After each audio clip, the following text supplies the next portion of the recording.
Hi friends, welcome back to my channel. ನಾನು ನಿಮ್ಮ ಸುಷ್ಮಿತಾ ಪ್ರವೀಣ್. ಎಲ್ಲರೂ ಹೇಗಿದ್ದೀರಾ? ಎಲ್ಲರೂ ಆರಾಮಾಗಿದ್ದೀರಾ ಅಂತ ಭಾವಿಸ್ತೀನಿ. ಹಾಗೆ ನಾನು ಕೂಡ ಚೆನ್ನಾಗಿದ್ದೀನಿ. ಇವತ್ತಿನ ಈ ಒಂದು ವಿಡಿಯೋದಲ್ಲಿ ಪಕ್ಕ ಡಾಬಾ ಸ್ಟೈಲಲ್ಲಿ ಯಾವ ರೀತಿ ಬಟರ್ ಪೆಪ್ಪರ್ ಚಿಕನ್ನ ಮನೆಯಲ್ಲೇ ಸಿಂಪಲ್ ಆ್ಯಂಡ್ ಟೇಸ್ಟಿಯಾಗಿ ಹೇಗೆ ಮಾಡೋದು ಅನ್ನೋದನ್ನ ಇವತ್ತಿನ ಈ ಒಂದು ವಿಡಿಯೋದಲ್ಲಿ ತೋರಿಸ್ಕೊಡ್ತೀನಿ. ಬನ್ನಿ. ಇದು ಸಿಂಪಲ್ ಆಗೂ ಇರುತ್ತೆ, ಹಾಗೆ ಟೇಸ್ಟಿಯಾಗಿರುತ್ತೆ. ಕಡಿಮೆ ಸಮಯದಲ್ಲಿ ಮಾಡುವಂತಹ ಬಟರ್ ಪೆಪ್ಪರ್ ಚಿಕನ್ನ ಇವತ್ತು ನಾನು ತೋರಿಸ್ಕೊಡ್ತೀನಿ. ಬನ್ನಿ. ಬಟರ್ ಪೆಪ್ಪರ್ ಚಿಕನ್ ಮಾಡಲು ಬೇಕಾಗುವಂತಹ ಇಂಗ್ರೀಡಿಯೆಂಟ್ಸ್ ಇಲ್ಲಿ 1 kg ಆಗೋಷ್ಟು ಚಿಕನ್ನ ತೊಳೆದಿಟ್ಕೊಂಡಿದ್ದೀನಿ. 1.5 ಸ್ಪೂನಷ್ಟು ಜಿಂಜರ್ ಗಾರ್ಲಿಕ್ ಪೇಸ್ಟ್ನ ತೊಗೊಂಡಿದ್ದೀನಿ. ಒಂದು ಮೀಡಿಯಮ್ ಸೈಜು 2 ಗೆಡ್ಡೆಯಷ್ಟು ಬೆಳ್ಳುಳ್ಳಿನ ಗೆಜ್ಜಿಟ್ಕೊಂಡಿದ್ದೀನಿ. ಒಂದು ಮೀಡಿಯಮ್ ಸೈಜು 2 ಈರುಳ್ಳಿನ ಉದ್ದುದ್ದಕ್ಕೆ ಹೆಚ್ಚಿಟ್ಕೊಂಡಿದ್ದೀನಿ. ಒಂದು 5 ರಿಂದ 6 ಹಸಿಮೆಣಸಿಕಾಯಿನ ಉದ್ದುದ್ದಕ್ಕೆ ಹೆಚ್ಚಿಟ್ಕೊಂಡಿದ್ದೀನಿ. ಒಂದು ಸ್ವಲ್ಪ ಕರಿಬೇವನ್ನ ತೊಗೊಂಡಿದ್ದೀನಿ. ಕರಿಬೇವನ್ನ ಹಾಕೋದ್ರಿಂದ ಟೇಸ್ಟು ಚೆನ್ನಾಗಿರುತ್ತೆ, ಹಾಗೆ ಫ್ಲೇವರ್ಫುಲ್ ಆಗಿರುತ್ತೆ. ಒಂದು ಸ್ವಲ್ಪ ಕೊತ್ತಂಬರಿ ಸೊಪ್ಪನ್ನ ತೊಗೊಂಡಿದ್ದೀನಿ. ಇಲ್ಲಿ 2 ಸ್ಪೂನು ಬಟರ್ನ ತೊಗೊಂಡಿದ್ದೀನಿ. ಒಂದು 2 ಸ್ಪೂನು ಧನಿಯಾ ಪೌಡರ್ನ ತೊಗೊಂಡಿದ್ದೀನಿ. ಇಲ್ಲಿ ಒಂದು 2 ಸ್ಪೂನು ಕಾಳು ಮೆಣಸನ್ನ ತೊಗೊಂಡಿದ್ದೀನಿ. ಒಂದು 2 ರಿಂದ 3 ಸ್ಪೂನು ಎಣ್ಣೆನ ತೊಗೊಂಡಿದ್ದೀನಿ. ಇಲ್ಲಿ 1/4 ಸ್ಪೂನು ಟರ್ಮರಿಕ್ನ ತೊಗೊಂಡಿದ್ದೀನಿ. ಹಾಗೆ ರುಚಿಗೆ ತಕ್ಕಷ್ಟು ಉಪ್ಪು.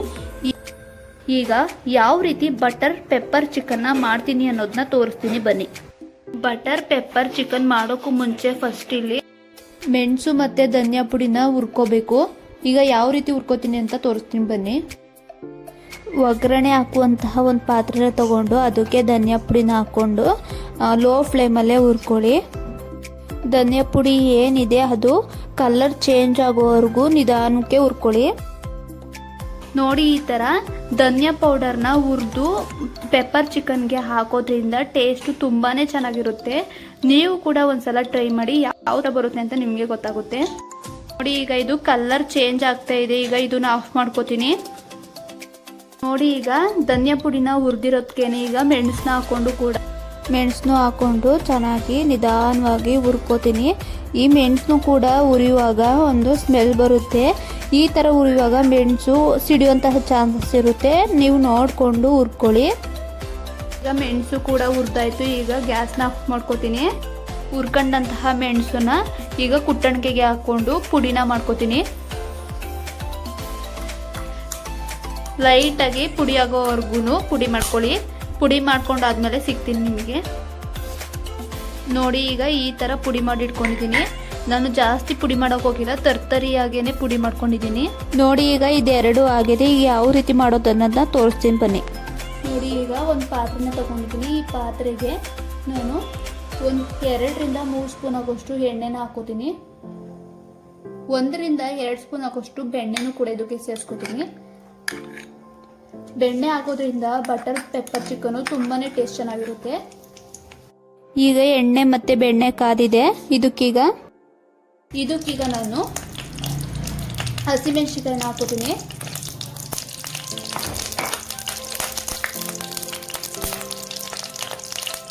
ಹಾಗೆ ಇಲ್ಲಿ ಗೆಜ್ಜಿಟ್ಕೊಂಡಂತಹ ಬೆಳ್ಳುಳ್ಳಿನ ಸೇರಿಸ್ಕೋತೀನಿ.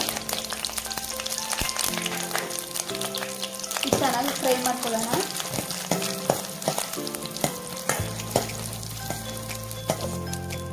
ಬೆಣ್ಣೆಲಿ ಇದೆಲ್ಲ ಫ್ರೈ ಆಗೋದ್ರಿಂದ ಟೇಸ್ಟ್ ತುಂಬಾ ಚೆನ್ನಾಗಿರುತ್ತೆ. ಈಗ ಇದು ಫ್ರೈ ಆಗಿದೆ. ಇದಕ್ಕೀಗ ನಾನು ಕಟ್ ಮಾಡಿ ಇಟ್ಕೊಂಡಂತಹ ಈರುಳ್ಳಿನ ಸೇರಿಸ್ಕೊತೀನಿ. ಈರುಳ್ಳಿ ಬೇಯಲಿಕ್ಕೆ ನಾನು ಇಲ್ಲಿ ಒಂದು ಸ್ವಲ್ಪ ಉಪ್ಪನ್ನ ಆ್ಯಡ್ ಮಾಡ್ಕೋತೀನಿ. ಈಗ ಈರುಳ್ಳಿ ಚೆನ್ನಾಗಿ ಫ್ರೈ ಆಗಲಿ. ಈ ಥರ ಚೆನ್ನಾಗಿ ಫ್ರೈ ಆಡ್ಕೊಳ್ಳಿ. ಈರುಳ್ಳಿ ಚೆನ್ನಾಗಿ ಫ್ರೈ ಆಗಲಿ.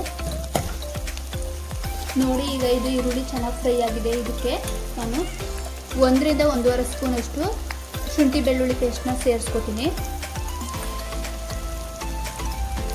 ಬೆಳ್ಳುಳ್ಳಿ ಪೇಸ್ಟು ಹಸಿ ವಾಸನೆ ಹೋಗೋವರೆಗೂ ಚೆನ್ನಾಗಿ ಫ್ರೈನ ಮಾಡ್ಕೊಳ್ಳಿ.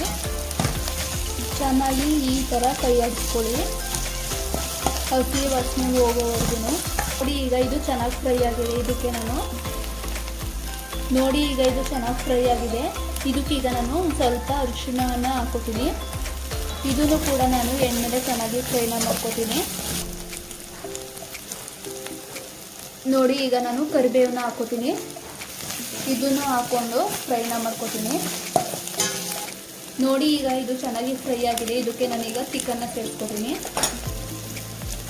ನೋಡಿ ನಾನು ಆಲ್ರೆಡಿ ತೊಳೆದಿಟ್ಕೊಂಡಂತಹ ಚಿಕನ್ನ ಸೇರಿಸ್ಕೊತೀನಿ. ನೋಡಿ ಇದನ್ನ ಈಗ ಚೆನ್ನಾಗಿ ಮಿಕ್ಸ್ ಮಾಡ್ಕೊತೀನಿ. ಎಣ್ಣೆನೂ ಕೂಡ ಚೆನ್ನಾಗಿ ಫ್ರೈ ಆಗಬೇಕು. ಇದಕ್ಕೆ ಈಗಲೇ ನೀರು ಹಾಕೋಕೆ ಹೋಗ್ಬೇಡಿ, ಇದೇ ನೀರು ಬಿಟ್ಕೊಳ್ಳುತ್ತೆ. ನೋಡಿ ಈಗ ಇದು ಚೆನ್ನಾಗಿ ಎಣ್ಣೆ ಜೊತೆ ಮಿಕ್ಸ್ ಆಗಿದೆ. ಇದಕ್ಕೆ ನಾನೀಗ ರುಚಿಗೆ ತಕ್ಕಷ್ಟು ಉಪ್ಪನ್ನು ಕೂಡ ಸೇರಿಸ್ಕೊತೀನಿ. ನೋಡಿ ಈಗ ನಾನು ರುಚಿಗೆ ತಕ್ಕಷ್ಟು ಉಪ್ಪನ್ನು ಕೂಡ ಆ್ಯಡ್ ಮಾಡ್ಕೊತೀನಿ. ಈಗಲೇ ಹಾಕೊಳ್ಳೋದ್ರಿಂದ ಚಿಕನ್ಗೆಲ್ಲ ಚೆನ್ನಾಗಿ ಉಪ್ಪು ಹಿಡಿಯುತ್ತೆ. ಅದಕ್ಕೋಸ್ಕರ ನಾನು ಈಗ ಉಪ್ಪನ್ನ ಸೇರಿಸ್ಕೊತೀನಿ. ಈಗ ಉಪ್ಪು ಹಾಕೊಂಡ್ಮೇಲೆ ಚೆನ್ನಾಗಿ ಮಿಕ್ಸ್ ಕೊಡಿರಿ.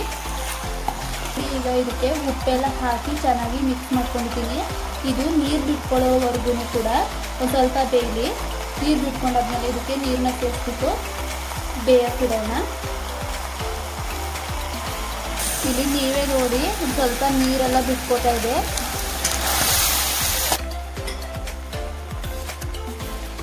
ಈಗ ಇದರಲ್ಲಿರುವಂತಹ ನೀರಿನ ಅಂಶ ಎಲ್ಲ ಡ್ರೈ ಆಗಿದೆ. ಕೆಲವೊಬ್ಬರು ಎಣ್ಣೆಲೇ ಚಿಕನ್ನ ಬೇಯಿಸ್ಕೋತಾರೆ. ನಾನು ಇದಕ್ಕೆ ಸ್ವಲ್ಪ ನೀರನ್ನ ಹಾಕ್ಕೊಂಡು ಚಿಕನ್ನ ಬೇಯಿಸ್ಕೊತೀನಿ. ಯಾಕಂದರೆ ನೀರನ್ನ ಹಾಕ್ಕೊಂಡು ಚಿಕನ್ನ ಬೇಯಿಸ್ಕೊಳ್ಳಿಲ್ಲ ಅಂದರೆ ಕ್ಲೀನಾಗಿ ಚಿಕನ್ ಬೇಯೋದಿಲ್ಲ. ಅದಕ್ಕೋಸ್ಕರ ನಾನಿಲ್ಲಿ ಒಂದು ಸ್ವಲ್ಪ ನೀರನ್ನ ಹಾಕ್ಕೊಂಡು ಚಿಕನ್ನ ಬೇಯಿಸ್ಕೊತೀನಿ. ನೋಡಿ ನೀರನ್ನ ಹಾಕ್ಕೊಂಡಾದ್ಮೇಲೆ ಒಂದ್ಸಲ ಚೆನ್ನಾಗಿ ಮಿಕ್ಸ್ನ ಕೊಡಿ. ಚಿಕನ್ನು ಈಗ ನೀರಲ್ಲೇ ಬೆಂದು ಒಂದು ಕುದಿ ಬರಲಿ. ಆಮೇಲೆ ಆಗಲೇ ಮಾಡ್ಕೊಂಡಿದ್ದಂತಹ ಪೆಪ್ಪರ್ ಪುಡಿ ಮತ್ತು ಧನಿಯಾ ಪುಡಿನ ಆಮೇಲೆ ಸೇರಿಸ್ಕೊಳ್ಳೋಣ. ನೋಡಿ ಈಗ ಇದು ಕುದೀತಾ ಇದೆ. ಆಲ್ರೆಡಿ ಹುರಿದು ಪುಡಿ ಮಾಡಿಟ್ಕೊಂಡಂತಹ ಪೆಪ್ಪರ್ ಪುಡಿನ ಇದಕ್ಕೆ ಸೇರಿಸ್ಕೊತೀನಿ. ಹಾಗೆ ಹುರ್ಕೊಂಡಿರುವಂತಹ ಧನಿಯಾ ಪುಡಿನೂ ಕೂಡ ಇದಕ್ಕೇನೆ ಸೇರಿಸ್ಕೊತೀನಿ. ಧನಿಯಾ ಪುಡಿ ಮತ್ತು ಪೆಪ್ಪರ್ ಪುಡಿನ ಸೇರಿಸ್ಕೊಂಡಾದ್ಮೇಲೆ ಚೆನ್ನಾಗಿ ಮಿಕ್ಸ್ನ ಮಾಡ್ಕೊತೀನಿ.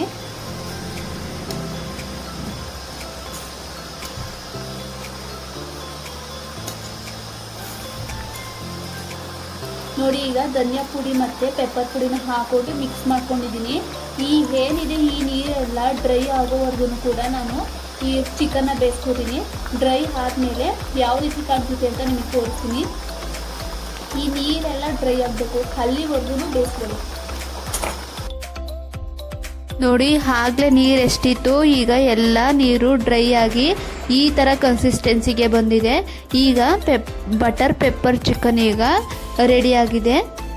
ನಿಮಗೆ ಇನ್ನೂ ನೀರು ಥರ ಕನ್ಸಿಸ್ಟೆನ್ಸಿ ಬೇಕು ಅಂದರೆ ನೀವು ಇನ್ನೂ ಸ್ವಲ್ಪ ನೀರಿದ್ದಾಗಲೇ ಆಫ್ ಮಾಡ್ಕೊಳ್ಳಿ. ನನಗೆ ಈ ಕನ್ಸಿಸ್ಟೆನ್ಸಿ ಸಾಕು. ಈಗ ನಾನು ಕೊತ್ತಂಬರಿ ಸೊಪ್ಪನ್ನ ಹಾಕೋತೀನಿ. ಕೊತ್ತಂಬರಿ ಸೊಪ್ಪೆಲ್ಲ ಹಾಕಿದ್ಮೇಲೆ ಒಂದ್ಸಲ ಚೆನ್ನಾಗಿ ಮಿಕ್ಸ್ ಎಲ್ಲ ಮಾಡ್ಕೊಳ್ಳಿ. ಈಗ ಬಟರ್ ಪೆಪ್ಪರ್ ಚಿಕನ್ ಈಗ ತಿನ್ನಲು ರೆಡಿಯಾಗಿದೆ. ನೀವು ಕೂಡ ಒಮ್ಮೆ ಮನೇಲಿ ಟ್ರೈ ಮಾಡಿ ಯಾವ ಥರ ಬಂದಿತ್ತು ಅಂತ ನನಗೆ ಕಮೆಂಟ್ ಮಾಡಿ. ನಾನು ಮಾಡುವಂತಹ ಎಲ್ಲ ರೆಸಿಪೀಸ್ಗಳು ಸಿಂಪಲ್ ಆ್ಯಂಡ್ ಟೇಸ್ಟಿಯಾಗಿರುತ್ತೆ. ಇದು ಪಕ್ಕಾ ಡಾಬಾ ಸ್ಟೈಲಲ್ಲಿ ಸಿಗುವಂತಹ ಪೆಪ್ಪರ್ ಚಿಕನ್ ಥರನೇ ಇರುತ್ತೆ. ಬಟ್ ನಾನಿಲ್ಲಿ ಬಟರ್ನ ಎಕ್ಸ್ಟ್ರಾ ಆ್ಯಡ್ ಮಾಡಿರೋದ್ರಿಂದ ತುಂಬಾ ಚೆನ್ನಾಗಿರುತ್ತೆ ಪೆಪ್ಪರ್ ಚಿಕನ್ನು. ನೀವು ಕೂಡ ಒಮ್ಮೆ ಮನೇಲಿ ಟ್ರೈ ಮಾಡಿ, ಮತ್ತೆ ಮತ್ತೆ ಮಾಡಿಕೊಂಡು ನೀವು ತಿಂತೀರಾ. ನೋಡಿ ಫೈನಲ್ ಔಟ್ಲುಕ್ಕು ಬಟರ್ ಪೆಪ್ಪರ್ ಚಿಕನ್ದು ಈ ಥರ ಬಂದಿದೆ. ಇವತ್ತಿನ ಬಟರ್ ಪೆಪ್ಪರ್ ಚಿಕನ್ ನಿಮಗೆ ಇಷ್ಟವಾಗಿದ್ದರೆ ನನ್ನ ಒಂದು ಚಾನಲನ್ನು ಸಬ್ಸ್ಕ್ರೈಬ್ ಮಾಡಿ, ಶೇರ್ ಮಾಡಿ, ಲೈಕ್ ಮಾಡಿ, ಹಾಗೆ ಕಮೆಂಟ್ ಮಾಡಿ. ಇನ್ನು ಹೆಚ್ಚು ಹೆಚ್ಚು ವಿಡಿಯೋಗಳನ್ನು ಮಾಡಲು ನನ್ನ ಒಂದು ಚಾನಲನ್ನು ಸಪೋರ್ಟ್ ಮಾಡಿ.